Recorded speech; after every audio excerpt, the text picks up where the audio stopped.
So, Naboo is a psycho cat. She's shitting and pissing all over everything. Wretch. I'm like, oh, what is going on? Fuck you, this isn't funny.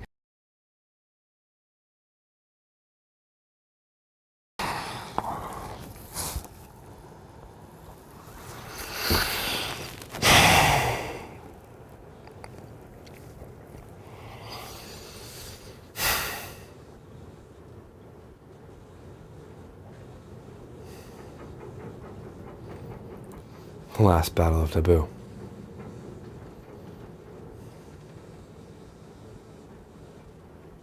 Kate got sick around Thanksgiving time. The cancer had come back. She'd started to be short of breath for a while. She didn't know why, and eventually Jake and I convinced her to go into the hospital, not into the hospital, but just to see a doctor, to see what was wrong. And I got a call. She was supposed to go into a doctor's appointment, and the doctor had made arrangements for her to be admitted to the hospital immediately. They had taken some x-rays, and the cancer had gone from her breast tissue and into her chest cavity and into her lungs, and from her lungs into her back, and was actually eating away at her spine. And she had actually broken her back. She was walking around with a broken back. And she needed surgery immediately. And one of the first things that she did was starting to call around to figure out how to take care of Naboo. She's like, G-Dub, you guys can't take care of Naboo. I'm like, Kate, come on, I don't really care about the cat. I don't care about the cat. She's like, no, you guys can't take care of Naboo. I called, a friend, and they know somebody who's willing to take her. I'm like, babe, please, just, I don't don't care about Naboo. Well, figure it out. You're not here, and you're not home, and then the Naboo's gonna be gone, and Jake can't take any more change. Okay, just no, please, just let it go, please. And I know, and I knew back then this was probably the one thing that she could think to do to have some semblance of control, something that she could do to help. Maybe I should have let her do it, but I didn't. So Naboo stayed. And she got sick too. I don't know what happened. She started hiding under the couch and would crawl out to go to her litter box, and there was just a stream of blood from underneath the couch, a pool of blood to her litter box and back. And I guess she had a urinary tract infection, but she wouldn't let us pick her up. I couldn't take her to the vet. So I just let her be sick. And eventually she got better,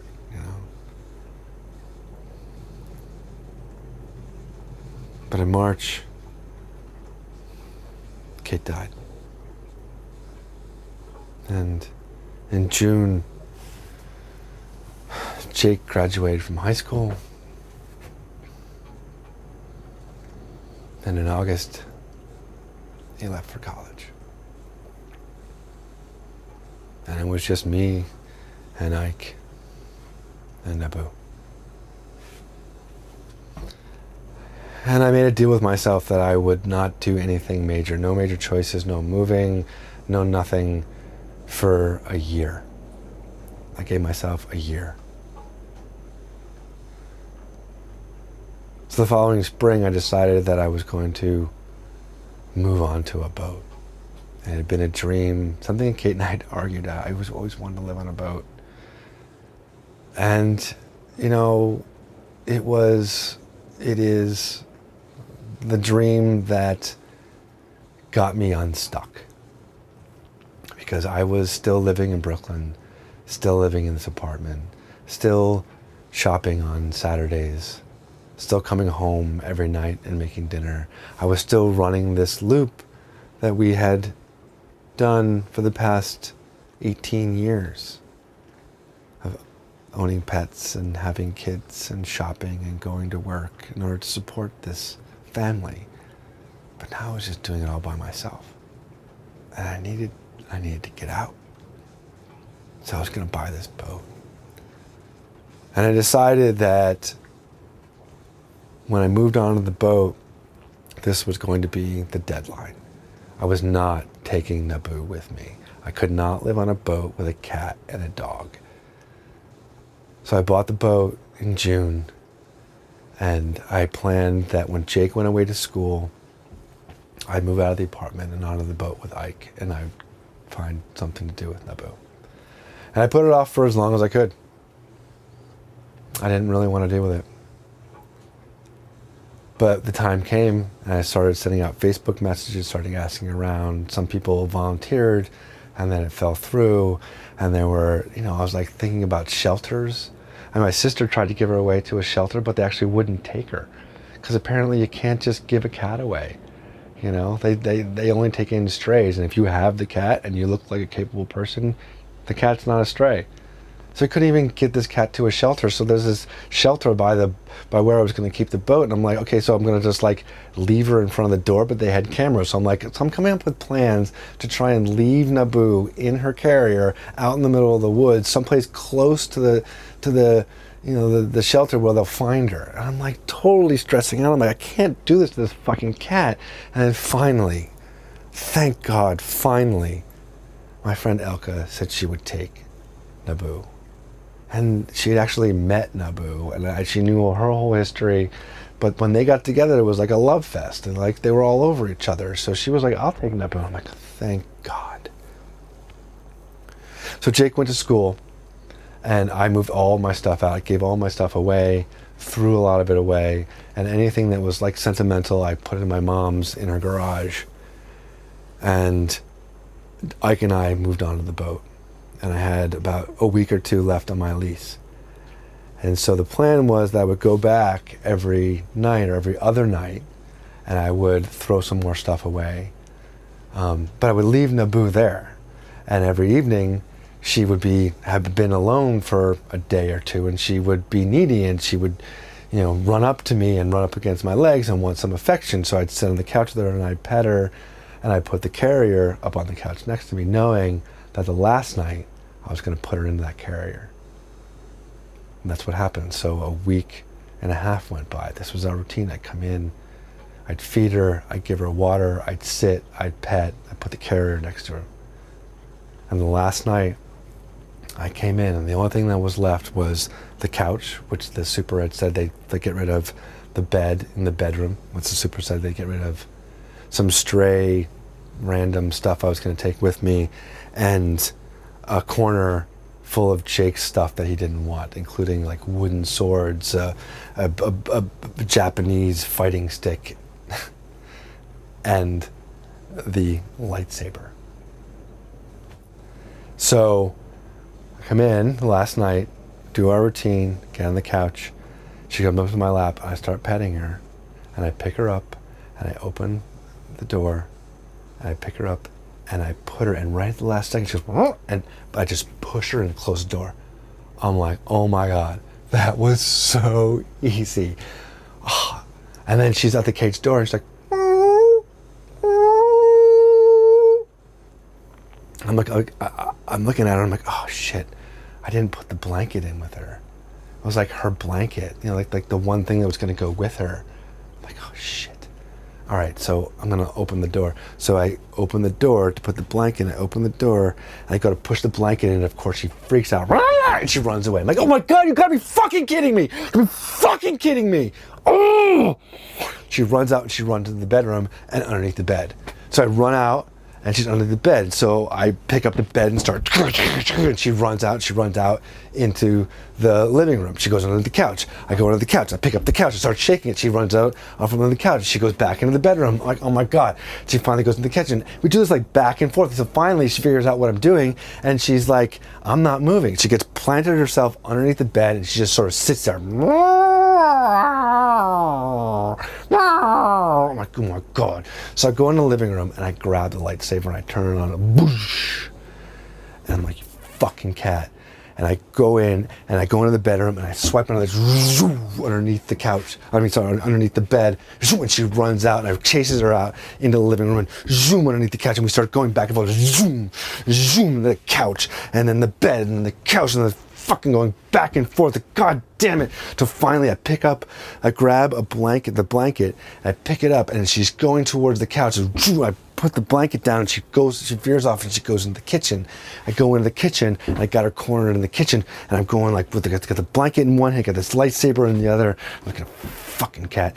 And zoom, zoom, and she scurries out underneath me. I try to kick her up against the side of the doorway and she scurries, she goes into the walk-in closet. Now this is a completely different apartment, but she's back in a walk-in closet.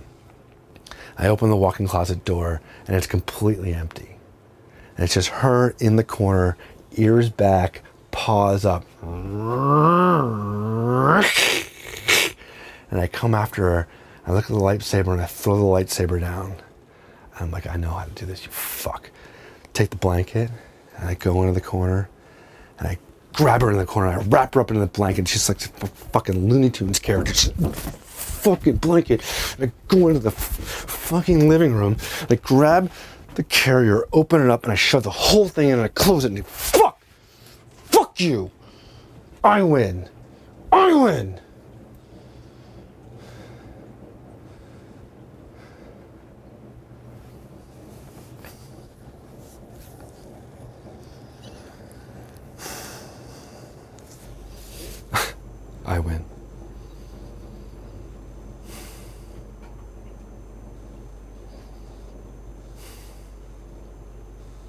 Took the carrier. I went out to the car and Ike was in the back. And as soon as I put the carrier in the front passenger seat, Ike pops his head up out of the back, and he looks over.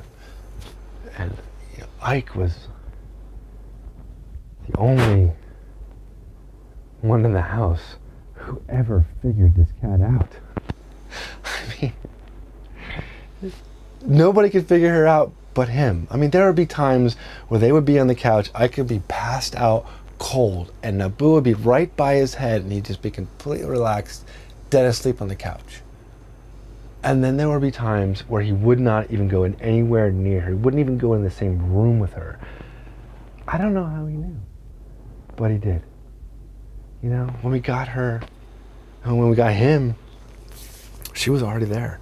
He was a puppy, and he figured her out. So when she's making this silence, he's looking up at me like, what's going on? I just put her in and I get her in, and I get in the car, and I don't know, I think it was raining, I don't remember, but I drive to my friend's place in Soho and we park outside on Thompson Street, and I park the car, I sit.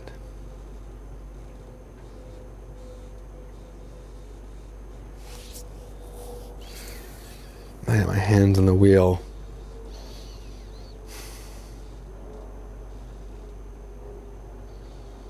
I didn't want a fucking cat.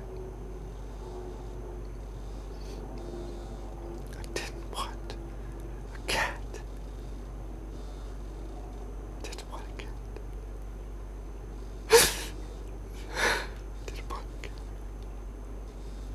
I didn't want a cat. I didn't want a cat. I didn't want a fucking cat. God damn you.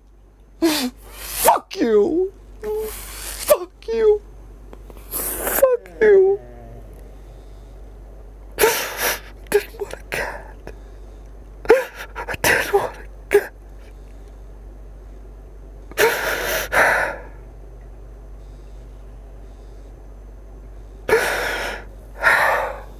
I'm sorry, G-Dub. I'm so sorry. I'm so sorry.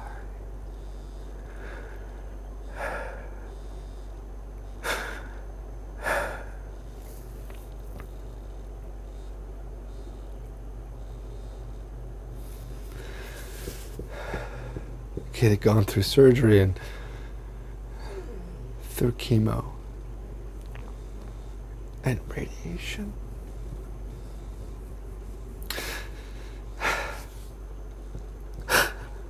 She come home.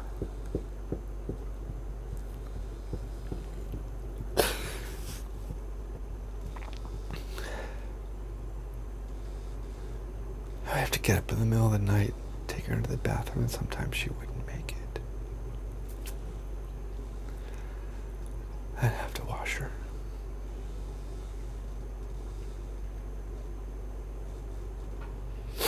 And the smell was horrendous. Fucking chemo.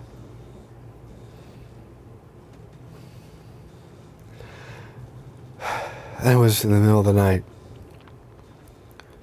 And I woke up and she was rubbing my back. And all she kept saying was, "I'm so sorry, G-Dub, I'm so sorry. I'm so sorry." I woke up. I was like, "What's going on?"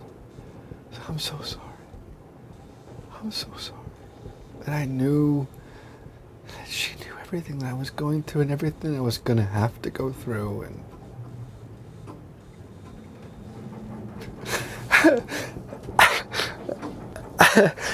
but I had to pee. Like, suddenly I had to pee. And I'm like, oh my God. Like, my bladder was going to burst. And I'm like, Bird, like, just give me 1 second. Give me 1 second. And I crawled over her and I went into the bathroom and I peed and I came back and I crawled into bed with her. And she's like, G-Dub, I'm so sorry. I'm like, honey, I know. It's not your fault. I know. I know. And we'll figure it out. We're gonna be okay. And we curled up together and we fell asleep.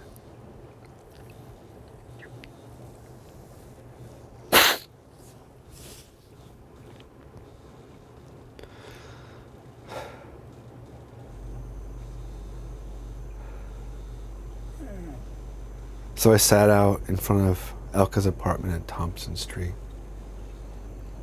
And then eventually I sent her a text. I'm out front.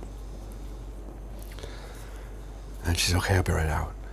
So I opened the door and I grabbed the carrier out of the front seat and I grabbed the litter box and the litter and some leftover toys and some food. And Elka opened the door and I brought it into her apartment and I put it all down on her floor in the hallway.